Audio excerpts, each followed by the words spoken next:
Bienvenue dans cette troisième saison du podcast Récits ocytociques. Merci pour votre fidélité, pour vos partages, pour vos commentaires et pour tous les échanges que l'on a en message privé. Ça me nourrit tellement de voir à quel point ces aventures vous touchent. Je vous promets une saison pleine de récits de naissance, riche en ocytocine et puissant d'enseignement. Si ça résonne juste pour vous, vous pouvez soutenir mon travail en faisant un don unique ou mensuel. Sur Tipeee, je vous mets en description du podcast un lien. Sur ce, je vous envoie plein de chaud doudou. Je vous souhaite une douce et agréable écoute. Et je vous dis à très bientôt.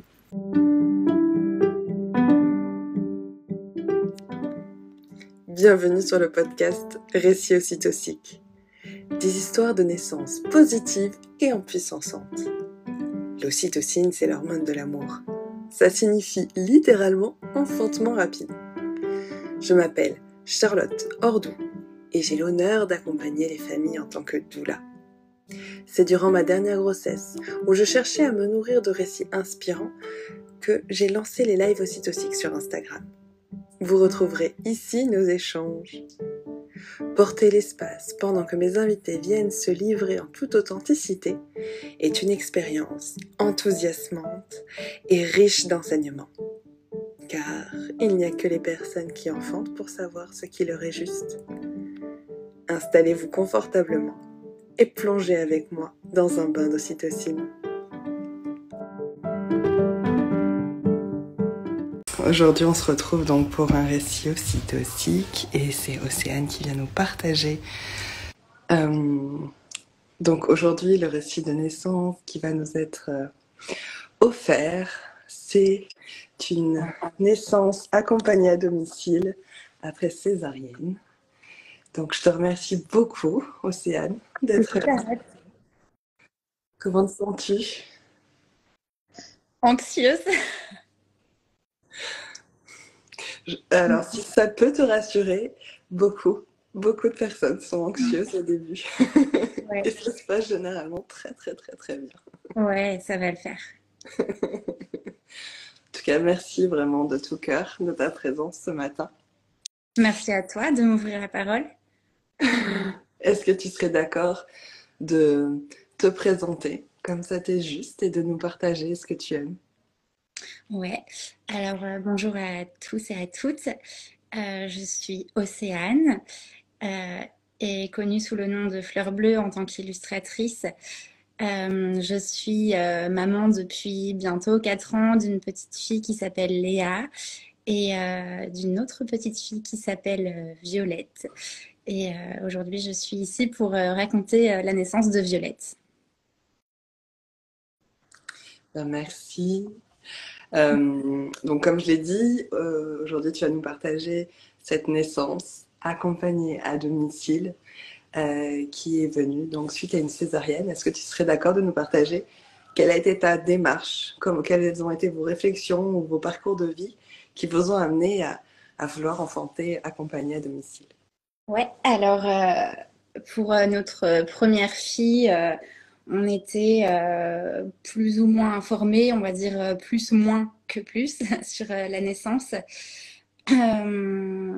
J'avais en fait des envies d'accouchement physiologique, mais sans forcément connaître le noyau de la physiologie, qu'est-ce que c'est exactement.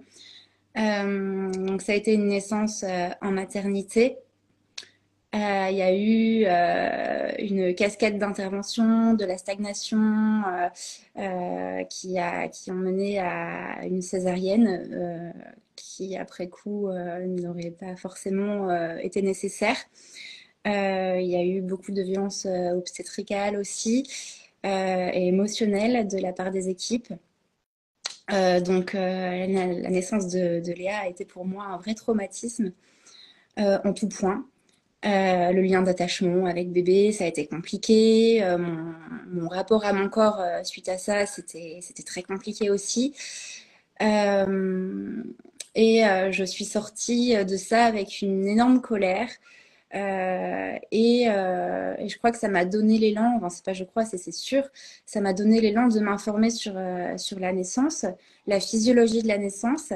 Euh, Pas longtemps avant moi, il y avait une personne qui avait raconté son récit de naissance à domicile accompagnée à la maison sur Instagram et j'avais lu ça en me disant waouh c'est merveilleux mais avec un espèce de recul comme si je lisais ça comme si c'était un conte de fées et que ça n'existait que pour les autres ou voilà on le raconte mais c'est pour moi c'était loin d'être réalisable. Et puis j'avais quand même ça en tête après la naissance de ma fille et puis de toute façon pour moi c'était hors de question de remettre les pieds dans un hôpital, je n'avais absolument plus confiance.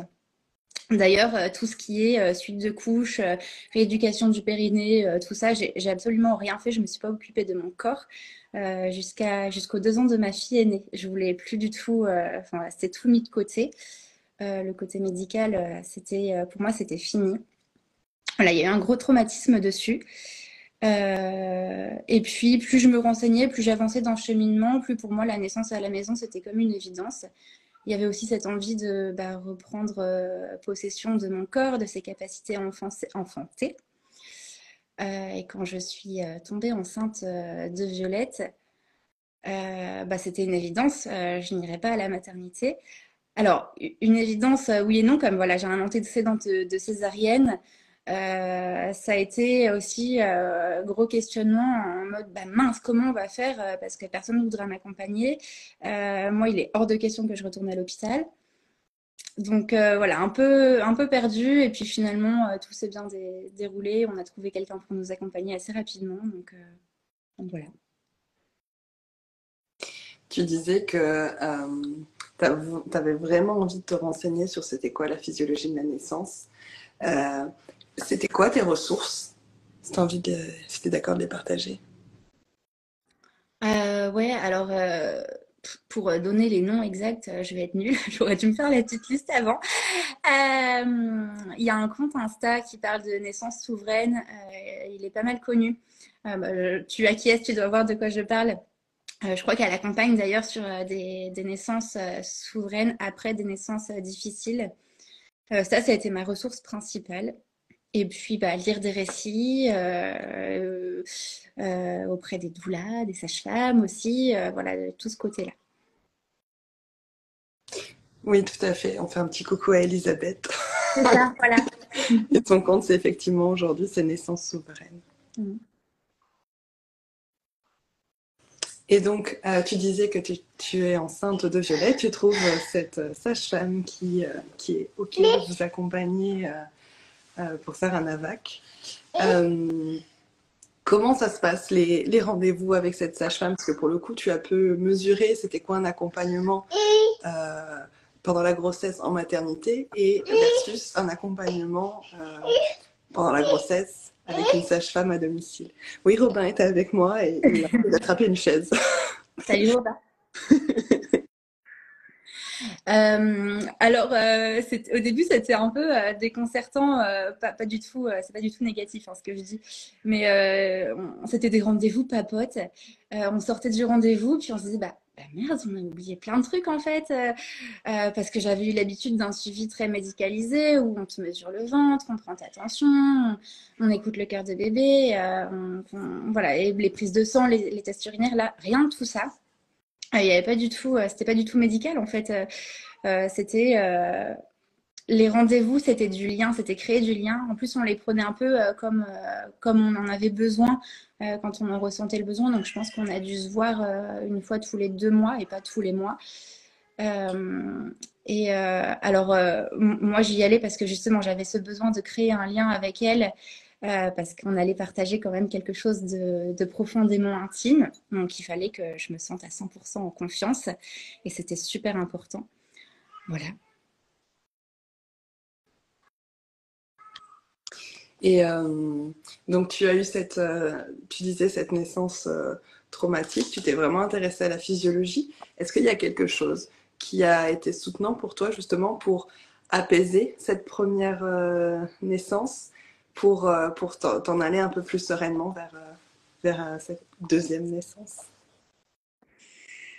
Bah, déjà le dessin, c'est ce qui m'a le plus apporté. Le fait d'en parler aussi. J'ai commencé à raconter les récits de la naissance de ma fille sur les réseaux sociaux à l'époque et je me suis retrouvée à échanger avec plein de femmes qui avaient eu des vécus comme ça aussi.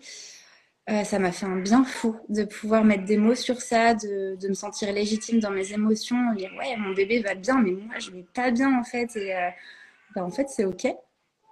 Euh, la naissance de mon aîné, ça a été une source de grosse colère, mais en fait, cette colère-là, elle s'est transformée en quelque chose de puissant et de beau pour, euh, pour m'accompagner sur le chemin de naissance de ma seconde fille. Ça a été un moteur dans le sens où je savais ce que je voulais pas, je savais là où j'allais aller, j'étais sûre de moi. C'était le je me laisse pas faire. Donc, ouais, voilà, c'est colère transformée en puissance, le moteur. Est-ce il y a quelque chose que tu as envie d'aborder qui s'est déroulé durant ta grossesse avant de peut-être aborder ton récit de naissance? Ouais, ça a été une grossesse magnifique où je me suis directement entourée des bonnes personnes, des personnes qui croyaient en moi. J'ai posé mes limites aussi. Je m'étais dit, voilà, le jour où j'attends ma deuxième, je sais que ce sera la naissance à la maison. J'en parle pas à mes parents parce que je connais ma maman. Et en fait, je suis tellement proche d'eux que c'était pour moi inconcevable de pas leur en parler. Et bon, voilà, ça a amené des peurs, du stress, des réflexions. Et en fait, j'ai réussi à poser mes limites avec eux. Ça a été entendu, respecté. J'ai eu leur soutien. Et alors ça, je sais que c'est un cadeau parce que pour échanger avec plusieurs familles où voilà, des fois c'est gardé en secret jusqu'à la naissance pour se protéger, ou des fois c'est dit mais les limites sont pas respectées. Voilà, je sais que ça a été un cadeau pour moi de recevoir le soutien de mes parents. Le soutien de mes amis aussi était très précieux. De ma doula Leslie, je sais pas si tu verras la vidéo, je sais qu'elle était en rendez-vous en cercle de maman bébé ce matin. Elle m'a fait un blessing mama et elle a rassemblé tout mon village autour de moi et ça a été très porteur. Puis bah ma sage-femme. Hmm. Comment ce serait là pour toi si tu commences ton récit de naissance, sachant que des récits, ils peuvent commencer le jour de la naissance ou bien avant. Donc, Ouais. à toi de voir où est-ce que ça t'est juste de commencer. C'est ça qui est difficile quand on raconte un récit de naissance, c'est que bah, moi j'ai commencé à écrire depuis que je sais que j'ai eu ma fille dans mon ventre. Donc on va commencer aux quelques jours qui précédaient, je pense. Sinon ça va être très très long. Moi, ça me va. Hein, Mhm. c'est vraiment, vraiment, où est-ce que ça t'est juste? C'est vraiment ce qui m'est important, c'est voir où est-ce que toi, ça résonne comme vrai et de commencer là. Ouais, et ben je crois que je vais parler à partir. Alors ma fille est née le 31 juillet et à partir de début juin, j'ai senti que j'entrais dans l'embarcation. Alors l'embarcation, voilà, c'est pas forcément le jour J où on embarque jusqu'à ce que bébé arrive.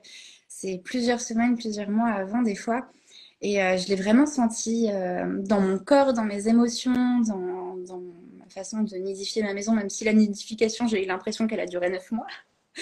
Euh, et alors, il y a un truc qui est très curieux, c'est que j'avais un truc un peu en tête où c'était, il fallait que je lâche prise sur absolument tout ce qui était contrôle. Les dates, je voulais pas savoir, voilà, rien de tout ça. Et pour autant, j'ai eu la drôle de sensation que ma fille m'avait dit qu'elle allait arriver le 18 juillet.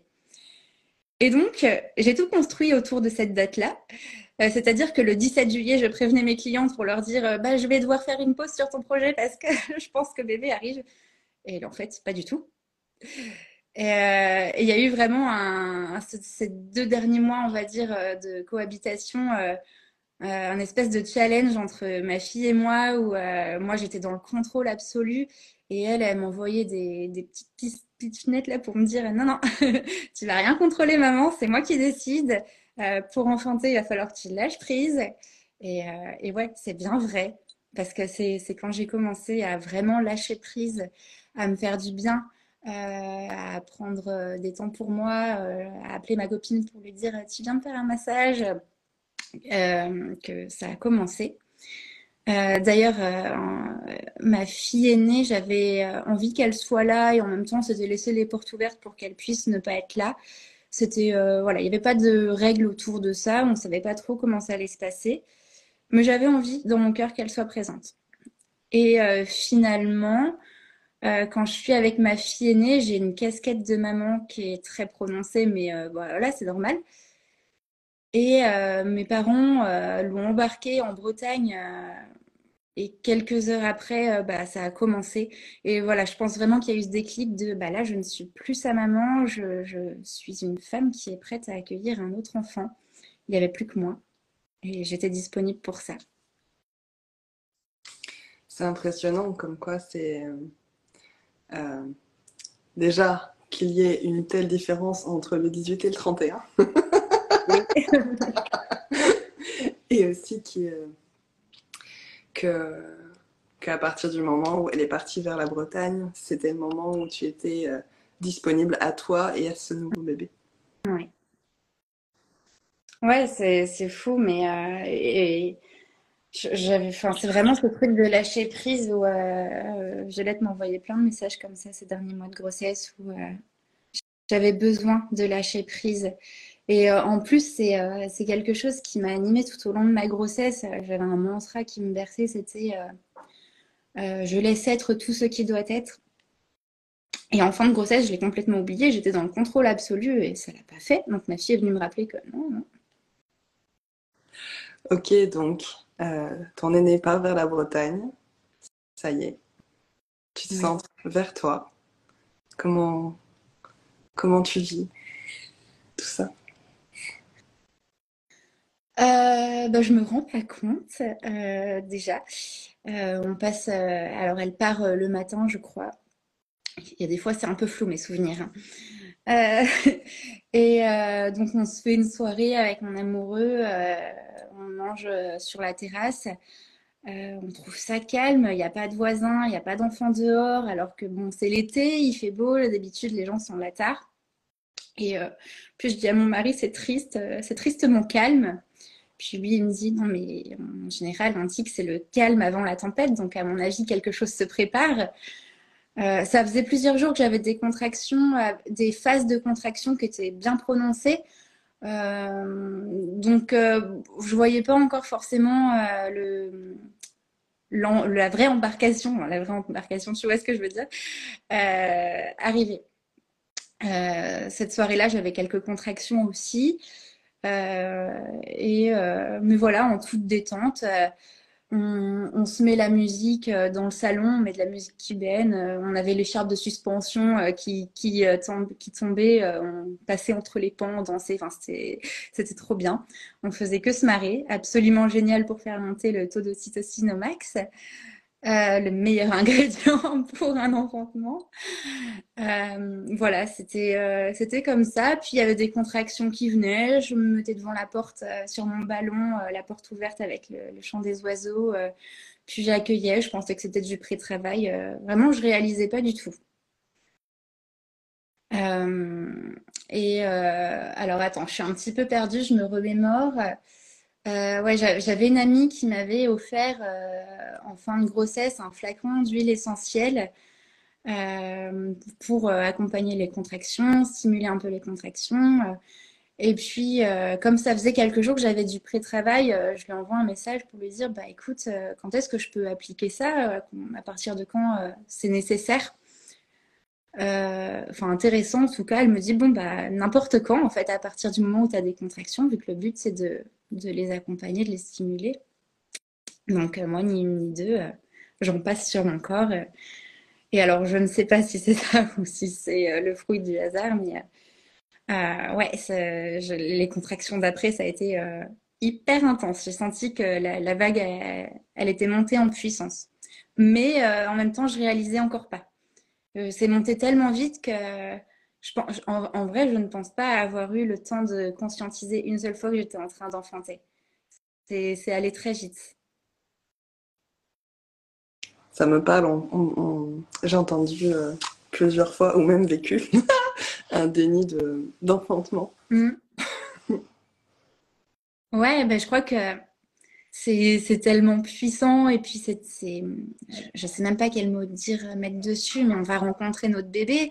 On vient de passer 9 mois, plus ou moins, à couver ce bébé au creux de notre ventre et on ne sait pas quand est-ce que ça va être la rencontre. Quand on est enceinte, c'est totalement abstrait, je trouve. Moi, en tout cas, pour moi, c'est hyper abstrait. Donc, conscientiser que voilà, c'est maintenant, c'est le moment, c'est. En tout cas, moi, j'ai pas réussi à le faire. Et tant mieux. Donc, tu es dans ce mouvement d'embarcation, en même temps tu réalises pas. Est-ce que comment vit ton conjoint ça? Est-ce que lui, de temps en temps, les conjoints, ils savent un peu plus que nous. Ouais. Alors, les premiers, je vais parler pour lui, hein. Les premières heures, il était comme moi, il était dans le flou. Enfin, les premières heures, enfin, même pas, on peut même pas compter en heures. C'est vraiment aller vite. Mais au début, il était dans le flou. J'avais des contractions et puis en fait, on rigolait. On se disait, bah, tu crois que c'est pour ce soir? Bah, je sais pas. Mais il y en a beaucoup quand même. Puis ça fait mal. Bah, je sais pas. Bon, on verra quoi. Et puis, alors, on faisait quand même des trucs un peu techniques où, au cas où c'est pour ce soir, moi, je prépare mes dernières petites choses qui étaient importantes. J'allume une bougie, enfin, il branche la guirlande de lumière pour la piscine, puis on se dit, bon, c'est pas trop d'engagement, si c'est pas ce soir, c'est pas grave. Et je crois que ouais, il a pris conscience, enfin, au fur et à mesure que les contractions elles montaient en puissance. À un moment donné, je l'ai vu un peu changer de visage. Il s'est transformé en mode OK, je vais tout préparer. Alors, je lui ai fait une petite liste. Après coup, j'ai vu qu'il avait sorti sa liste sur la table pour tout préparer. Il a été remplir la piscine, donc faire les branchements. Fallait brancher le tuyau pour remplir la piscine sur notre salle de bain qui est à l'étage, le passer dans l'escalier, et puis pour remplir la piscine. Finalement, en plus, le tuyau, le joint de la salle de bain a explosé. Il s'est retrouvé à serpiller la salle de bain, alors que moi j'étais en bas en accueillant les contractions. Il était vraiment dans ces trucs très techniques. Et bon, moi ça m'a pas du tout déstabilisé, hein. Il était là-haut à faire ses trucs. Moi j'étais dans ma bulle. C'était ok. Quand il est venu me dire bon bah la piscine, je suis désolée mais c'est pas possible. Ça me tenait très à cœur. Et je sais pas, quand il m'a dit ça, c'était ah, ok, voilà, c'est comme ça. Il me dit bon, je te fais couler un bain. Ouais. Je lui dis oui parce qu'en fait, j'avais tout le long de la grossesse, je m'étais préparée, je voulais accoucher dans l'eau. C'était important pour moi. Mais sur le coup, bon, en fait, ça me parlait pas trop l'eau. Mais bon, je lui dis oui quand même. Donc, il me remplit un bain, il m'aide à monter les escaliers. J'arrive dans la salle de bain, je pense que la montée des escaliers, ça a fait exploser la poche des os, il y a tout qui s'est ouvert. Et puis, donc j'accueille quelques contractions qui sont de plus en plus douloureuses, hein. Et là, je mets les pieds dans la baignoire, donc il y avait ça d'eau, hein, j'avais juste mes pieds qui étaient recouverts. Et off, sensation hyper désagréable, ça me met en colère, j'aime pas du tout. Puis je sais pas, j'essaye de me mettre à genoux, de m'asseoir. Non, je sais pas comment me mettre dans cette baignoire. C'est hyper serré une baignoire en plus, c'est pas du tout adapté pour enfanter, je trouve, après coup. Donc, je sais pas, j'aime pas trop. Donc, je reste debout dans la baignoire, j'ai les bras sur mon mari et sur ses épaules, et puis on accueille les contractions comme ça. Je dis on parce que franchement, j'ai l'impression qu'il a enfanté avec moi ce soir-là. On a fait une belle équipe. Et puis j'accueille quelques contractions comme ça et puis je sors. J'aime pas du tout le contact avec l'eau, pas de position confortable dans la baignoire, c'est dur, c'est froid, donc voilà. Je vois mon mari qui est sur le live. Donc, tu sors de cette baignoire froide, inconfortable.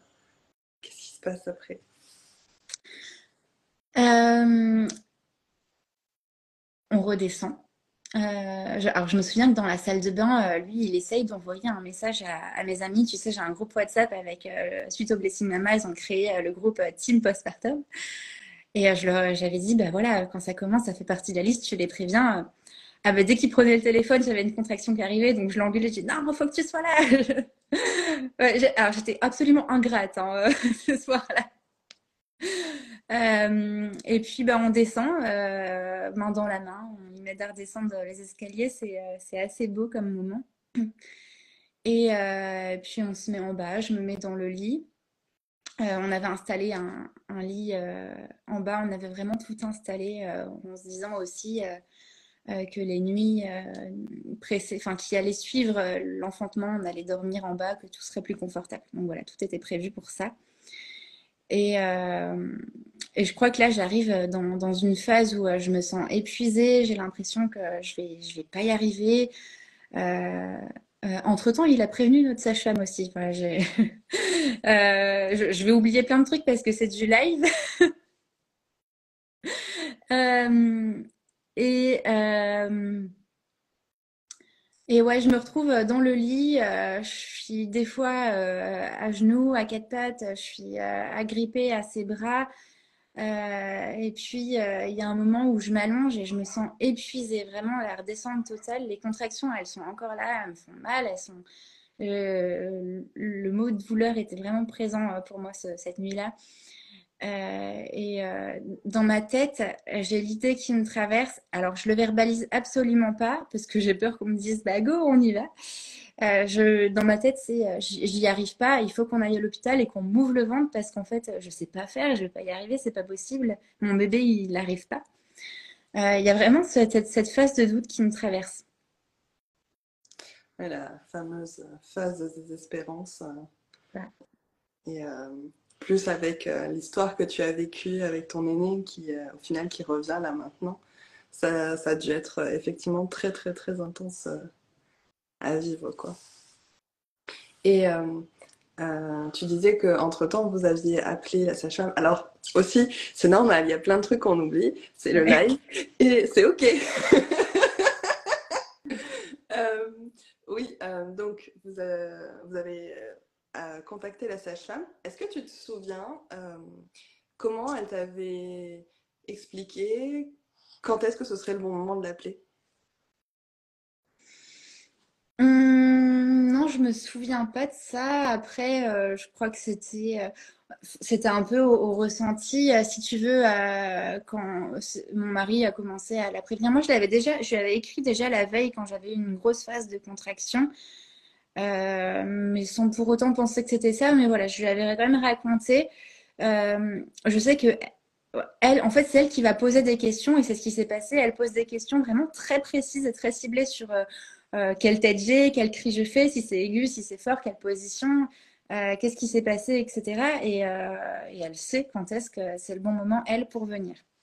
Donc, on avait totalement confiance en elle pour ça. Et alors ça, bah, c'est mon mari qui a géré. Du coup, moi, j'étais pas du tout en mesure de d'envoyer un message ou quoi. Et je me souviens de la conversation parce que du coup, je l'ai relue après coup, où il lui décrit un peu ce truc où je perds les os dans la salle de bain. Il y a des sons aigus. Elle lui demande si j'ai une sale tête. Je réponds, ouais, elle a une sale tête. Quand je lis ça, ah. Et puis, elle lui dit, bon, ok, je vais me reposer. Je crois qu'il était minuit 4 si je me souviens bien. Je vais me reposer, tu m'écris quand elle est à la phase d'après. Et puis, 10 minutes après, il lui envoie sa pousse, elle lui dit, ok, j'arrive. Donc, elle n'a même pas eu le temps de se reposer, la pauvre. Euh, ouais, il y a vraiment ce truc où on sent qu'elle sait quand est-ce que c'est le moment de venir. Et pareil, c'est vrai que notre sage-femme, on avait posé ça pendant la grossesse, où j'avais envie d'un truc un peu libre, où elle arrive un peu au dernier moment, voir si elle arrive quand bébé est là, c'est très bien comme ça. Et elle était OK avec ça. J'avais envie de faire le truc seule, enfin seule avec mon mari, d'être dans ma bulle totalement. Et alors finalement, non, hein, quand j'étais en plein travail, je voulais qu'elle soit là, j'avais besoin d'elle. Ça me rassurait, j'étais en confiance avec elle. Et ouais, c'était comme un doudou réconfortant. Et tout à l'heure, tu disais voilà, que tu avais été très ingrate pendant la naissance. Et là, la sage-femme qui demande si tu avais une sale tête. Tu sais, c'est Michel Audin qui dit c'est très bon signe quand c'est un bon signe de néocortex éteint. Voilà, quand on passe dans un autre mode et que c'est plus du tout socialement correct. Ouais, c'est totalement ça. Et puis, je me suis vue retourner à mon état sauvage animal où j'avais gardé une brassière et un gilet. Alors, je suis passée du chaud au froid. Donc, le gilet, je le remettais, je l'enlevais. La brassière, je sais pas pourquoi, je voyais des photos avec des femmes avec des brassières. Je me suis dit, bon, faut avoir une brassière. Je sais pas. Mais finalement, j'ai tout fait sauter. Je supportais rien. J'ai pas supporté l'eau. Mon mari. Quand il voyait que c'était dur, il me disait des trucs, bah tu vois bien, c'est mon truc, moi, avec les mantras positifs. Donc il me disait, c'est notre fille qui arrive, t'es en train de le faire. Enfin voilà, il me rappelait plein de choses comme ça et je disais, mais tais-toi, je veux rien savoir. Et à un moment donné, quand j'avais très chaud, je lui demande d'aller chercher un truc pour m'asperger avec une bonbonne d'eau fraîche. Sauf que bah, le pauvre, il arrive au moment où j'ai une contraction, mais il n'a pas vu venir. Il me donne un coup d'eau fraîche. Alors là, il s'est fait envoyer chier. C'était pas le moment. Mais ouais, j'ai été ingrate, mais bah, c'était OK aussi pour lui. Il savait. On était préparés tous les deux à ça. Donc là, je sais plus trop où est-ce qu'on en est de ton récit. La phase de Tu désespérance. Oui, la phase de désespérance. Voilà, tu étais en bas en pleine phase de désespérance. Tu veux continuer? Ouais, bah alors cette phase, moi j'ai l'impression qu'elle a duré super longtemps. Et alors, tu vois, j'ai vraiment aucune notion du temps. Je sais plus les heures, tout ça. D'ailleurs, quand j'ai écrit mon récit d'enfantement, heureusement que j'avais les échanges de mon mari avec la sage-femme. Comme ça, j'avais les heures et ça me permettait de me repérer un peu. Mais il y a plein de fois où c'est flou. Euh, la sage-femme, elle est arrivée à ce moment-là où j'étais dans le lit. Alors, ça a été très discret, vraiment. Notre porte d'entrée, elle était vraiment pas très loin de. Il y avait un mètre qui sépare, on va dire, entre l'endroit où j'étais et la porte d'entrée. Et donc, j'étais dos à la porte, mais j'ai entendu la porte s'ouvrir discrètement. Et elle est arrivée en, en soufflant, en faisant des sons graves pour accompagner les contractions. Et c'est les sons qu'elle faisait déjà en préparation à la naissance quand on allait au rendez-vous. Et waouh, ça m'a apporté une chaleur dans mon cœur et dans mon corps où ah, elle est là. Et soulagement, ça m'a fait du bien. Euh, mais voilà, je suis restée dans cette phase encore un petit moment. Au début, elle s'est posée, on avait un canapé dans le fond de la pièce, elle s'est posée là-bas discrètement, sans rien dire, juste avec les sons, les souffles, c'était parfait comme ça. Elle est venue me demander, alors je sais plus trop à quel moment, si j'étais OK pour qu'elle regarde où j'en étais. Et alors à ce moment-là, moi j'ai refusé parce que j'avais. Alors déjà, je crois qu'il y avait un principe dans ma tête, c'était non, je ne veux pas, je vais dire non, je veux que ce soit respecté et voir si c'est respecté. Et puis aussi, il y avait le côté, je veux pas savoir parce que si elle me dit qu'on n'a pas avancé et que déjà j'étais dans le truc où je me sentais plus capable, j'avais peur que ça me renvoie que ça me fasse reculer, ce retour en arrière. Je sais plus comment on appelle ça.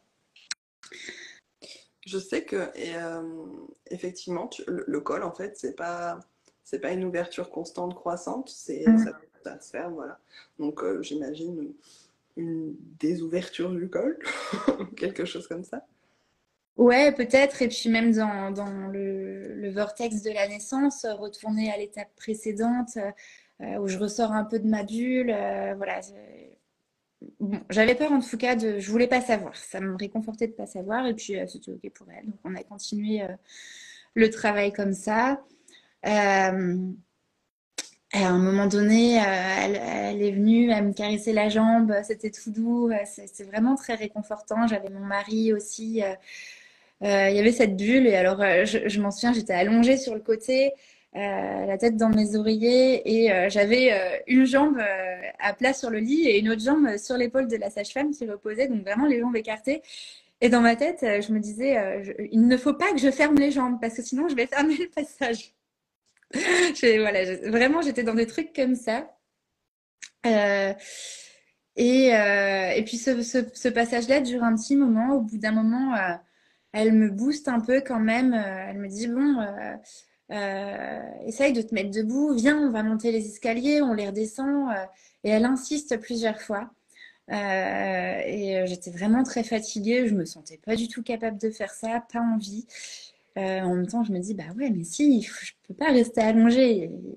Donc, on laisse passer un peu de temps comme ça, puis finalement, je me mets debout, je trouve l'élan. Et, euh, je crois qu'elle monte les escaliers, et alors moi, je la suis pas du tout, je me sens pas capable de ça. Et là, je m'accroche à l'écharpe de suspension, et puis j'accueille quelques contractions comme ça. Je m'accroche, je me mets accroupie, et c'est là que bébé descend le plus. C'était la position qui m'aidait et qui aidait bébé dans sa descente. Euh, voilà, on en est là. Donc là, je t'imagine, tu as l'écharpe de suspension peut-être accrochée à une poutre. Ouais. Tu te tiens à ça. T'es plutôt debout ou t'es plutôt, tu sais, accroupi quand tu te tiens? Est-ce que tu t'en souviens? Ouais. Alors, entre chaque contraction, donc là où c'est calme, je suis debout. Vraiment, j'ai enroulé les deux pans sur tous mes bras, donc je peux me reposer totalement. J'ai que mes bras qui suspendent et j'ai même pas de force à mettre en fait parce que je suis comme si je me laissais pendre. Et mon corps, vraiment, je me repose en fait sur cette écharpe qui me maintient. Et dès que les contractions arrivent, alors là, je m'accroche de toutes mes forces et je me mets accroupie. C'est les pieds vraiment, le talon au sol accroupi, et c'est ça qui aide bébé dans sa descente. Et entre chaque contraction, je relâche. Je me remets debout et je relâche, je me laisse pendre. Je suis en train de me faire tout un film dans ma tête, c'est magnifique. Mhm. Avec la pénombre et tout. Donc t'en es là. Donc la sage-femme, elle avait monté les escaliers, tu l'as pas du tout suivie. Elle est Non. restée toujours, j'imagine. Ouais. Et puis, alors attends, il y a cette phase de travail, mais en le racontant, j'ai l'impression que tout va vite et que j'oublie plein de trucs. Voilà, c'est comme ça. Euh, et puis voilà, donc on laisse passer quelques contractions comme ça avec l'écharpe.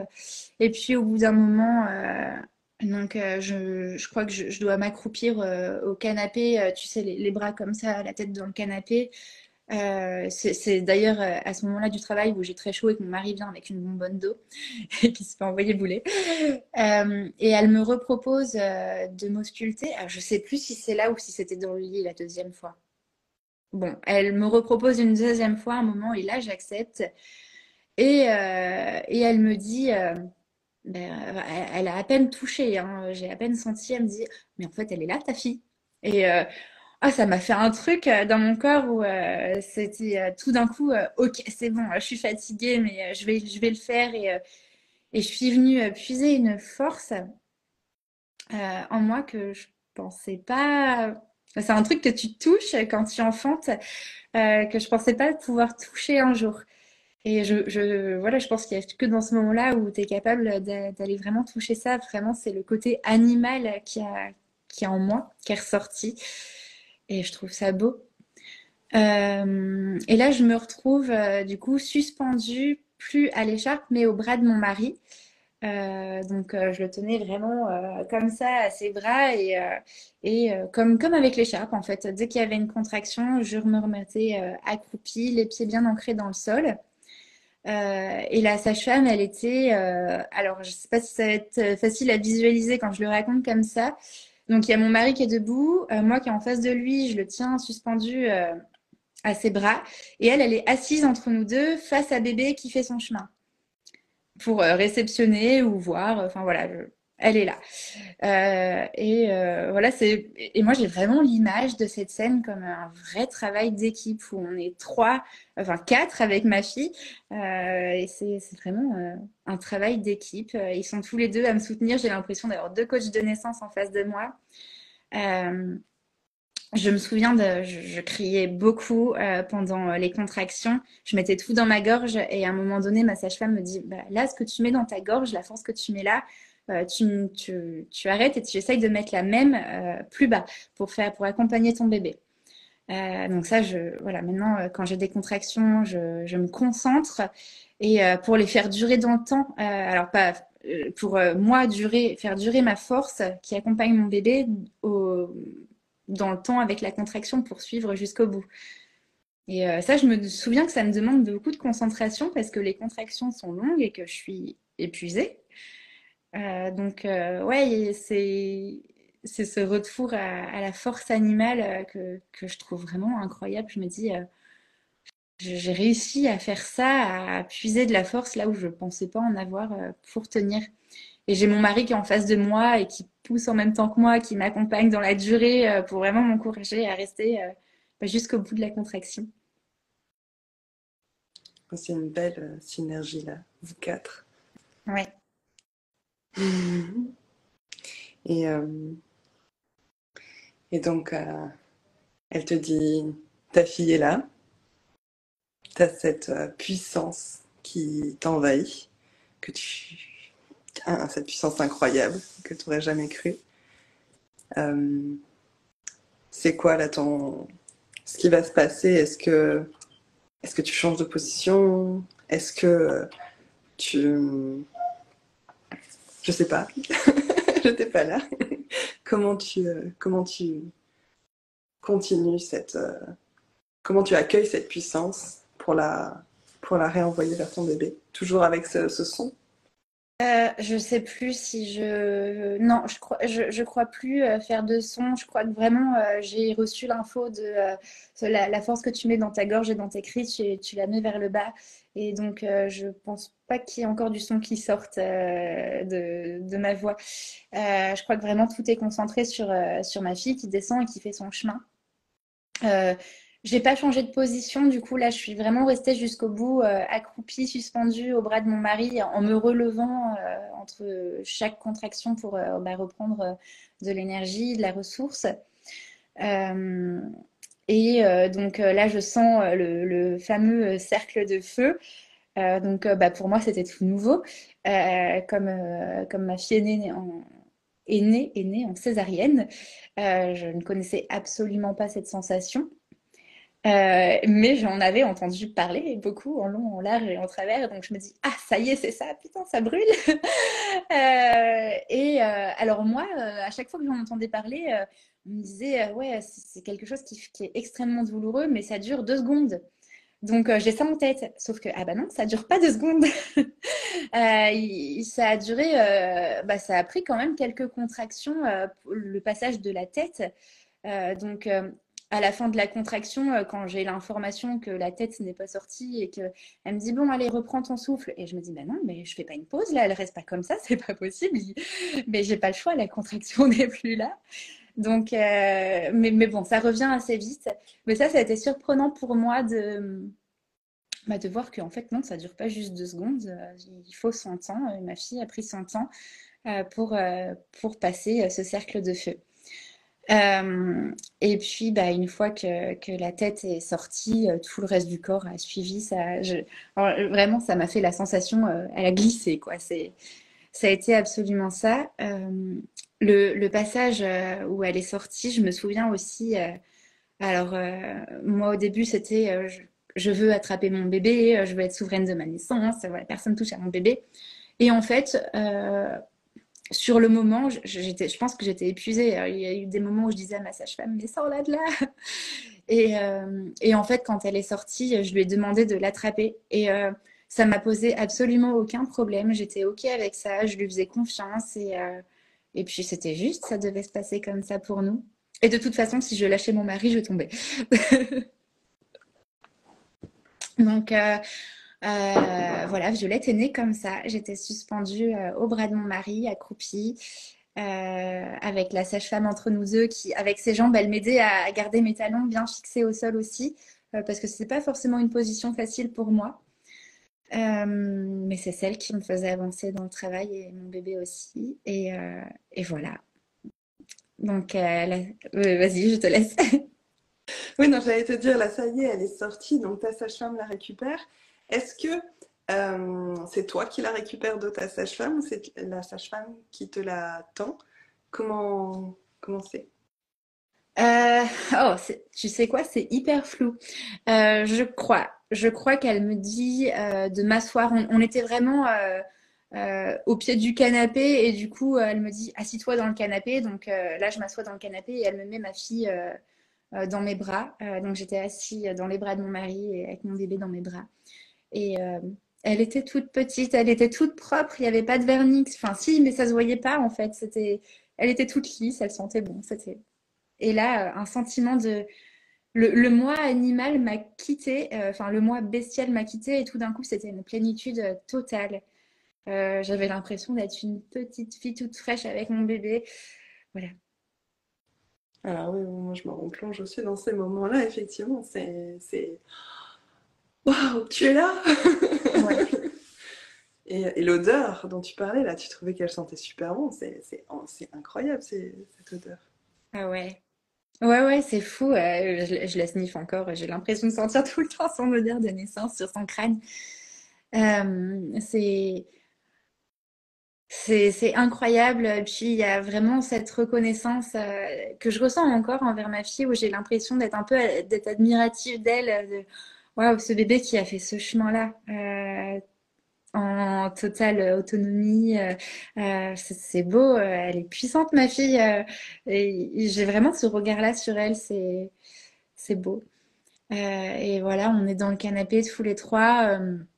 Et puis on fait connaissance et on atterrit. Il y a le mot atterrissage qui ressort beaucoup. C'est vraiment ça. C'est un atterrissage, un amérissage, j'aime bien dire.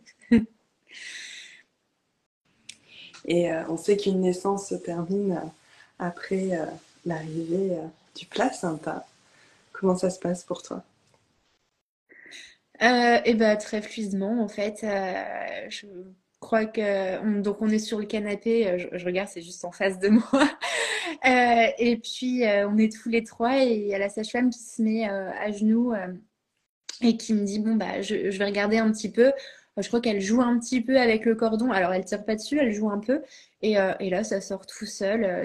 En plus je trouve que c'est une sensation agréable de chaud libératrice, je sais plus le mot. Et voilà, je me dis ah c'est tout, ok, Incroyable. ouais. Et puis du coup elle me montre le placenta et je trouve ça merveilleux. Elle prend le temps de le découvrir, c'est ça? Alors c'est flou vraiment là. Je crois que ouais, je prends le temps de regarder un peu et puis après je vais me poser dans le lit avec mon mari. Je sais pas trop ce qui se passe après. Avec mon mari, avec mon mari pas du tout. Je vais me poser dans le lit avec ma fille et mon mari et la sage-femme sont dans la cuisine avec le placenta. Alors lui il lui pose des questions, elle lui explique un petit peu tout ça et puis ils font l'empreinte placentaire et moi je m'occupe absolument pas de tout ça. Je suis avec mon bébé dans mon lit, on fait connaissance et je lui parle et voilà. Oui, c'est ça, vous vous rencontrez et vous tombez en amour l'une de l'autre. Ouais, ouais, c'est totalement ça. C'est un beau moment où je suis complètement déconnectée et connectée à ma fille à la fois. J'a- J'avais une question. Euh, si... Oui, toi aussi, tu as des questions? Euh,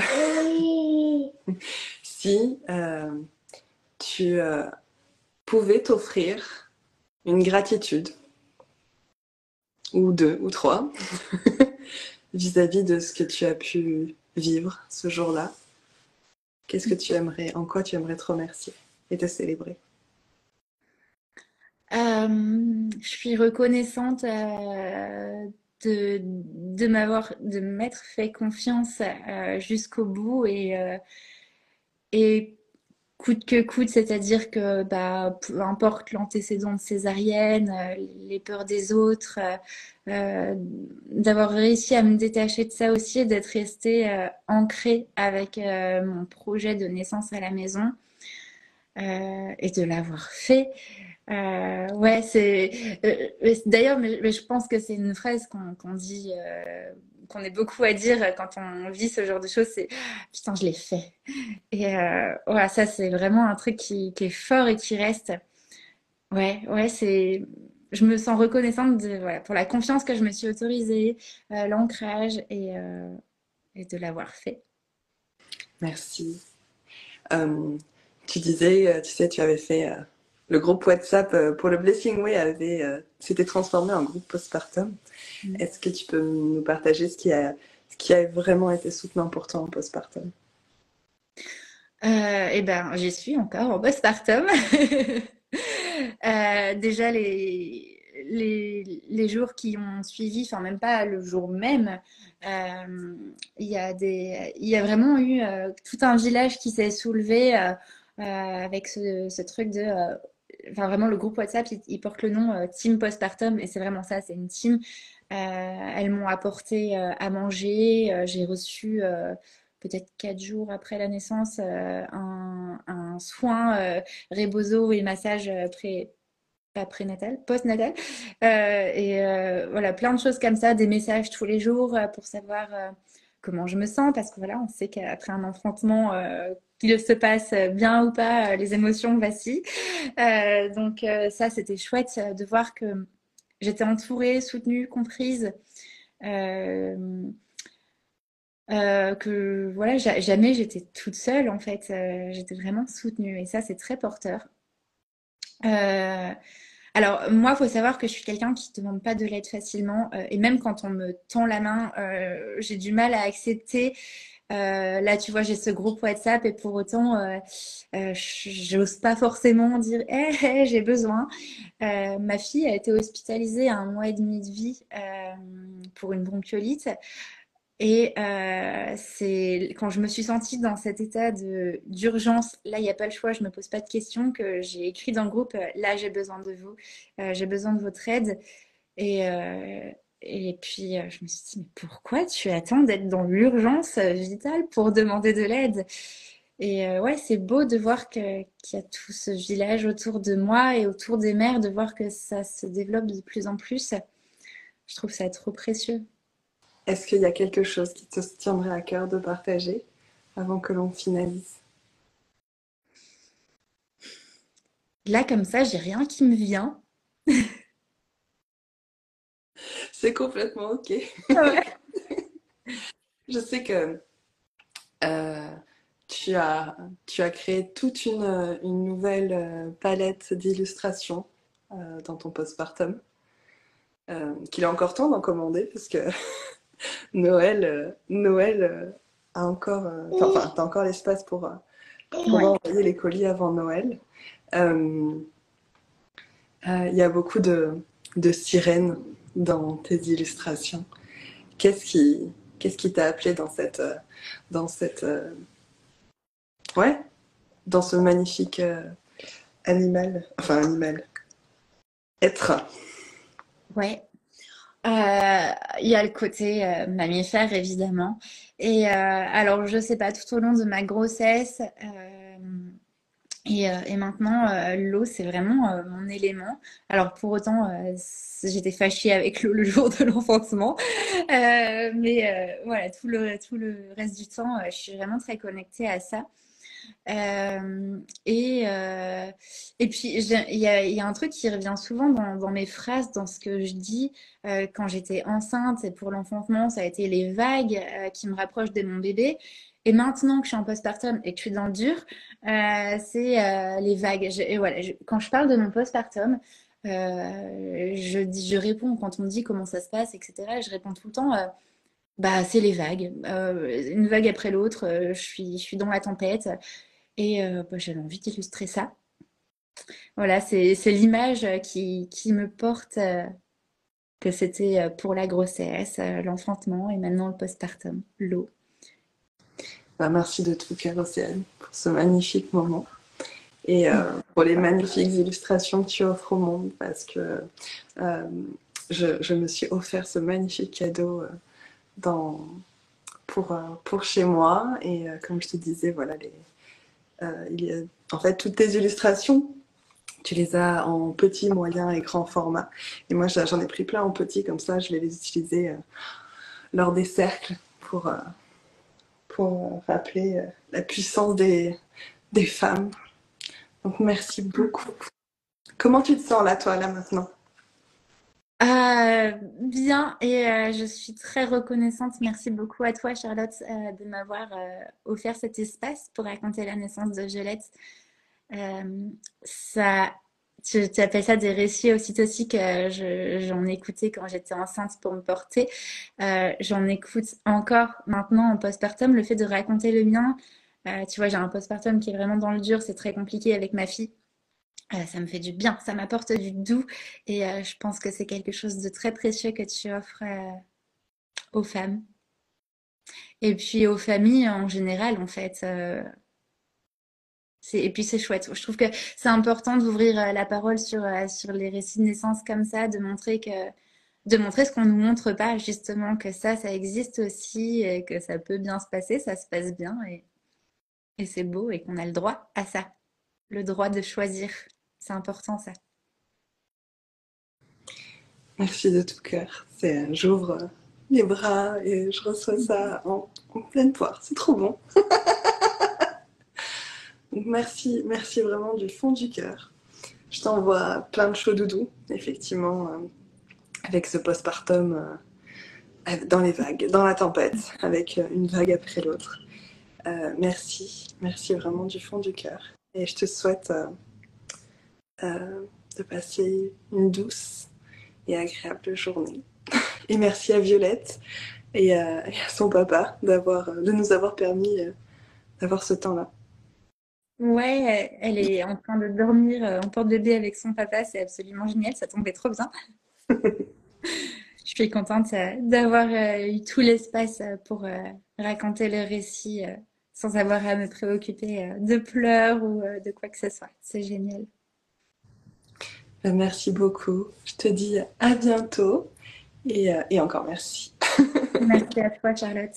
À bientôt.